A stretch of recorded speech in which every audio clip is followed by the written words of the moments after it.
Jumado Novembre kalo kile mwanduru samba fulani mwani fula mi anfle sangan awati Malikunafoni katasi Maliko wana manga bolodo siro kanode Malikunafoni show ama foko oni yantuma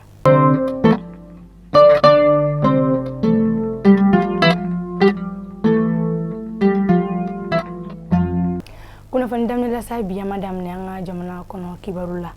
Kalo nani lafiambo o kofesa anga ministri nyama minori dotoro shogele kogala maigay ale bismillah bi jumado novembre kalo kle muganduru samba fla ani mugani fla anga furanchela fanga nyama ale fe nori colonel Asimi Goita Kuluba masaso ale o konnana dotoro shogele kogala maigana naka jamana kuntigi naka jekulu bela telefoni ka o barikada uye bara minuke ni kalo nani temene o konnana Alamsado Novembre kalo klem kwanan samba fla ani mwani fla minisi nyama korosigi no de colonel Abdoulaye Maigale tume sigida ko toma nyama soba la faso konwa atele mimbe togoda ale kuranko olu nyama mali konna ola ni baraje kulu mi damnena sigida ko nyama soba ale fe wode ka jamana dunga nyema ya ke chogo nyuma o sabadi sigida ko bara jonjon soli barka buyani fe no de kuranko olu ye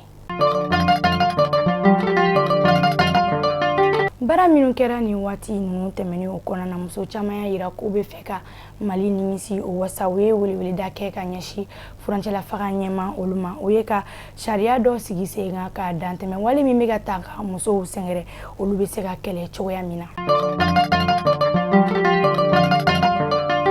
Malikunafoni dilaw ye nyogonye doke kunu alamsado Novembre kalo kle mwanan samba fla ani mwan fla laini kunde doreka kuma foli horonya cheni do minu kera mali o konala